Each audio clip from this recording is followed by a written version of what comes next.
Welcome to the Oasis. My name's Mike, and today I'm going to be checking out a brand new product from ProTube called the Protas VR Solo.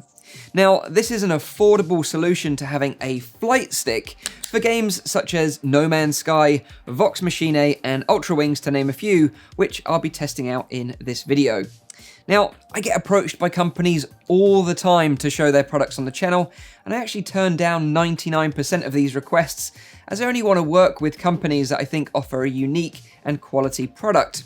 And ProTube are one of the few companies, along with VR Cover and Mammoth VR, that I'm personally happy to endorse as I enjoy their products myself. So when ProTube approached me about this new product, the Protas, I thought, yeah, this looks really interesting. It's a unique concept that I haven't seen before, and I thought that some of you out there would be interested in this product as well. So in this video, I'll be showing you what comes in the box when you order a Protas, how to set it up, and then most importantly, how it performs in some games. And I'm going to be testing games on the Valve Index, the Oculus Rift S, and the Oculus Quest. At the end of the video, I'll give you my conclusion on whether this product is worth your time and money, and timestamps are in the description down below as always. I hope you guys and girls enjoy this one, and without further ado, let's dive in.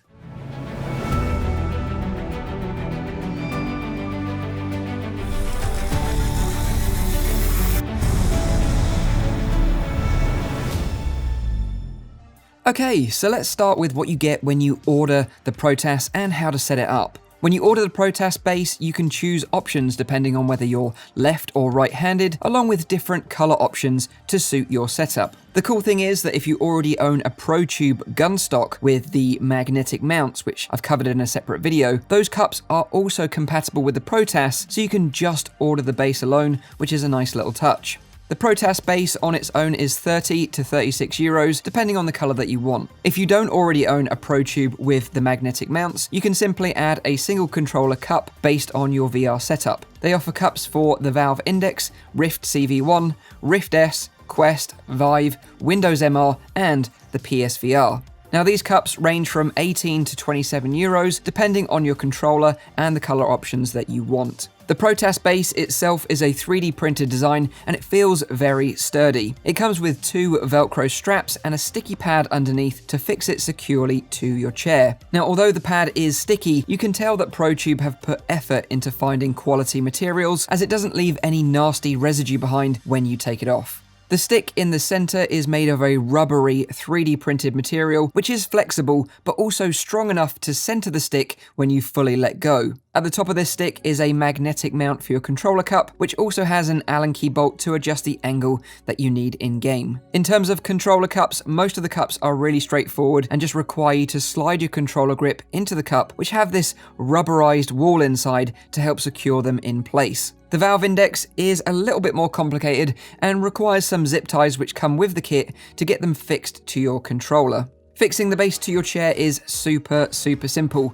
Just stick the pad down in the spot where you want it and then secure it in place by using the Velcro straps. Once in place, there is no way this stick is going anywhere, and you can have confidence in really throwing it around. Now that the Protas is in place, let's get into the fun part and test it out with some VR games.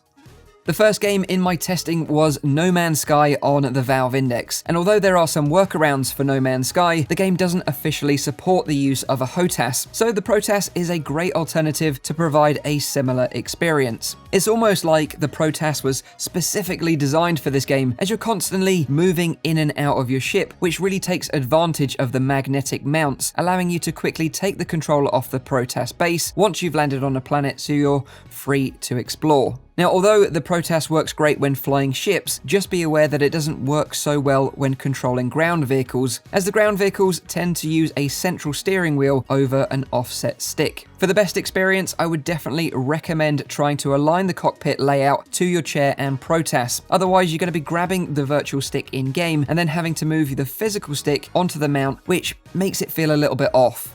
I also tried No Man's Sky using the Oculus Quest and the Oculus Link update, which I have to say worked great. For Oculus Link, I was using the Oculus recommended anchor cable along with a short U-Green USB 3 extension cable, making the total cable length 5 meters long. I've linked to both cables in the description down below if you're interested. Using the Oculus controllers felt like the angle was a little bit off in No Man's Sky, causing me to shoot vertically up into the sky on takeoff, but this was easily resolved by simply adjusting the angle of the Protas stick with the Allen key that's provided with the kit. Overall, I thought the Protas performed well in No Man's Sky on both the Valve Index and the Oculus Quest, so if you're a big fan of the game, I'd definitely recommend the Protas to add to that experience.